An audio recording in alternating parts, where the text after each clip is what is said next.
What's going on, guys? Hey guys, how's it going? Let's see. Can't see that. That doesn't work for me. There we go. There we go. Okay, cool. So how's everybody's? What today is? Tuesday. You went in the online arbitrage group, right? I think so. Yeah. Let me go check. Oh, my computer's. Well, you know what? You could. You could. Yeah. Let's just check it real quick. That's cool. Okay, let's go. What's up, Tim? Lexus? How are you guys? Saw Connie join. Okay, so are we on your wall or are we in the group? We'll get this figured out anyway. What's up, Tim? No. Here it is. There we are. Live. Yep, we're in the online arbitrage. Okay, cool. Okay. So, guys, did you hear the news? So super stoked. New list coming out, finally. We're super stoked to have this for you. So, you know, the feedback we've gotten from our list has been really solid. We had some hiccups recently, and we fixed those hiccups. Had to do with viral launch, I guess. Well, it was just kind of what had happened is we just had a little miscommunication on our list, and so they were just going by viral launch and not double checking Keepa. And so once we had them start double checking Keepa, the list went back to how it was. So it was just a little bump, but we're really excited. Hey, Connie, we're going to be opening the new list, and it's going to be clothes, shoes, and sports and outdoors. Now, it's all stuff we can sell, so this is going to be a little bit more, you know, there's going to be less competition on it because there's going to be some gates. It's not, we're not attempting to do ungated. We're just going to sell everything we can sell and put it on the list. So again, clothes, shoes, and sports and outdoors. So that has really helped our business. It's boosted it up, and we've gotten really good sales from it. We're really excited for it. And then our other list will stay the same with anybody who's on it currently. And I believe it's full now. We might have one spot available. I'd have to check. But it is mixed list, so there will be some gates and some ungated. Again, it's going to be more solid now. We figured a lot of the stuff out, so that's really good. And I'm just really excited about being able to provide this stuff for you guys, because this is the deal for us, is once we started lists, so our income would go really like this. It's like if we did a good RA trip, we'd have a lot of sales, and then all of a sudden our sales would drop out. And so when we started, we got on 3 lists, and within 3 months, we were at $40,000 a month in sales, and that was our model. We were doing that with a little bit of RA. And I really recommend lists. It just makes it so that you're doing it consistently. Your profits will be more consistent. Your sales will be more consistent. It just shifted our whole business. And then, of course, it made it so that we could outsource as well. Yeah, because basically I had a routine in the morning. I start at 9 a.m., go through one list, go through the products, buy. Then I go through the next list, and then go through the next list until about noon or 1 o'clock, and then I'd be done with sourcing for the day. And then and the good news is if you're really fast at this, you can get it down to like 2 hours. Yeah, I'm slow. That's true. Okay, good. Alexa says I need another list or two. Yeah, absolutely. Yeah, I mean, yeah, and if you're on our AF25 list, I recommend joining the other list as well. Give you more products to source. Absolutely. And okay, so the other thing we wanted to talk about is August is a good time for RA buys. Not like the very beginning, sometime around mid to end. That's when Walmart, a lot of these stores, they're going to be clearing out all of their stuff to get ready for Q4, for their Q4 products. So in August, we have had some amazing buys. Do you have a story about that? Well, you guys who are in our Pajama Sourcing Secrets course, you know about the $3,500 a day video. That was in either August or September. Being able to, hit those Walmarts and score those deals, it can be really, hey, what can I say? I mean, $3,500 profit in a day. Imagine how life-changing that can be for you. So I like Sherry saying, retail arbitrage right now, Home Depot, Walmart, Kmart, Target, man, all these places. It's a good time to do it. And especially if you're ungated, you're going to have even a more advantage in that retail arbitrage space. So, Yeah. Okay. Cool. And we wanted to also make a little announcement. You guys, we've said this before, but the long-term storage fees will be August 15th. So this month, the 15th, right? If you can hear that, that's our son singing. Hey, Maseo, we're on a video.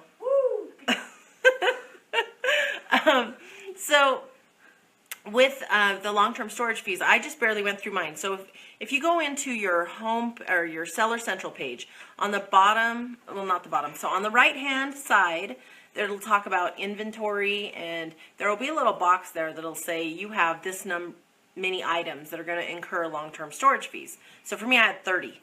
So I clicked in there and I went and I looked at them, and it takes you to a report, and it lists off by the most you would pay for the long-term storage fees. So then what I did is I went through and I lowered some prices, advertised, depending, on what type of thing it was, if I was the only one on the listing, stuff like that.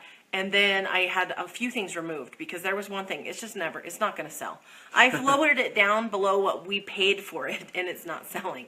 I've ran ads to it. It didn't sell. So I'm just having that returned to me, right? Because I bet I can sell it on the Facebook Marketplace here locally. No! So, but if you guys just start doing that right now, you guys will have a lot of it cleared out. For us in February, we paid 60 cents in long-term storage fees. So this, my goal this time is under $5. But I mean, I know people who pay like hundreds of dollars. Well, geez, even more than that. There was a guy who did a post that he paid thousands. So just take a little bit of time, get in there, check out anything that you have, reprice it accordingly, advertise to it, anything you need to do to get it cleared out, even if it involves either having Amazon dispose of it if it's really not going to sell, or having it returned to me. A lot of times I'll have things returned to me, even though it's 40 cents more, just because I know I can donate it. So if it's toys and stuff like that.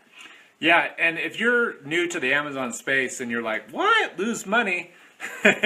Just so you know, the way the Amazon business works, especially when you go really wide on inventory, is you're going to make money on a ton of stuff, but you're going to lose money on certain things. And it's just it's part of the game. So you have to kind of look at it from the big picture. Yeah, and if you get too hung up, hi Amy, if you guys get too hung up on, I need to profit off of every product, it's not going to work for you very well. Because I think I don't know anybody who does that. I'll just say that. Everybody has a product or two that are like, oh, whoops. And that's why we recommend going wider and buying more stuff, because if you guys only have 5 products in the warehouse, you know, all 5 of those could be not the best. But if you have 50, you can just kill it. Are they doing free removals this time? That's interesting. I didn't know. Good. They didn't do it in February, so I wasn't sure if they were doing free removals here. But if they are, then guys, anything we had some books. Double check, make sure there is free removal. So let's see. Do they charge on everything? So the way long-term storage fees work is if it's been in the warehouse 6 months or longer. So anything that has been in the warehouse since before February 15th, they're going to charge you long-term storage fees. And then, you get monthly storage fees as well, which is something you want to keep in mind as you buy, because that's why you want to turn your stuff as fast as possible. Another reason, right? But then, so yeah, it's off that 6 months. When do you get charged for long-term storage fees? They will accrue and everything on the 15th. But I'm 15th of August. Of August. But I think, at least on my inventory lab last year, my long-term storage fees were charged in September, but I don't know. I'd have to double check that. So, but that's the 15th. Anything that you have handled before the 15th of August, you wouldn't be charged for. So that's why now, August 1st, is the time to get it handled. To get in there, get anything repriced, anything returned. Double check if they are doing free removals. It'll be in your email. I must have missed it. Sometimes you get a lot of emails, but I didn't see it. So you guys double check to make sure. Yeah, and assess it. Assess if. Oh, Sherry's got to take this call. Assess it to see if it's going to be worthwhile or not, too. Because, there's certain, winter boots and stuff like that, right? That if you were to pull it out of your inventory, you wouldn't be able to send it back in for a while, right? So, Amazon won't let you do that. So, if there's certain items that, like, if you're only going to pay like $10 in long-term storage fees or whatever it is, a small amount for you, just, I wouldn't even spend the time really. You know what I mean? But if you have like stuff that's, you're going to incur a lot of long-term storage fees compared to how much stuff you have, then that's when, like Sherry's saying, to dig deep into it. I would go through that report. That's how I kind of decide. I see what I need, and then like how much it's going to charge me. Like we had a really big item that's coming back to us. Then there are some other things, like I have a pair of boots that are going to sell really well probably in the fall, and I'll probably hold on to them, even though they're going to charge me about $4 for it. But I know that I'll be able to make back that $4 plus, I'll be good. I should be able to sell them for like $70, and I paid $16 for them. So, like that's how I go. I go through individually. I know how much I paid for it. I know about what what they'll charge me for storage fees, because you just go to that report, and then I make my decisions accordingly. Yeah, and so if you've got a lot of inventory and you've got your repricer set up, again, it's a good time to be doing the repricing as well. Yeah, so. And you also want to go in and look and see what other people are selling it for, and like if you have lowered it and advertised it, like, and it's just not moving, then maybe it's not going to move, right? Then you go back in and look at it, look at the Keepa chart, see if it's maybe seasonal and that kind of thing. Okay, guys, so I am going to head out. But, again, the new list is coming. There will be, I forgot to do that. There's a new lead. We'll send you a new lead. There will be a new lead in the OA group. And then we're doing leads every day. And then next week we have some awesome freebies to preview the list. And the first list will go out on Friday. The card opens on Monday, so a week from yesterday. And then August is a great time to go out and RA. So, like, get out there. We did a $3,500 profit from one day of shopping, and that was either August, September. So these are the months to really RA, because all of those big brand stores are clearing out their shelves for Q4. And yeah, we are so glad you're here. We're so happy that we get to talk to you guys every Tuesday. This is fun. Do you have anything else? No, that's it, guys. So look forward to hearing from you guys. Can't wait to share this list with you. Love to hear your feedback once it's launched and everything. And yeah, man, go get them. Go get them, guys. Have a great week. All right, take care, guys. See ya.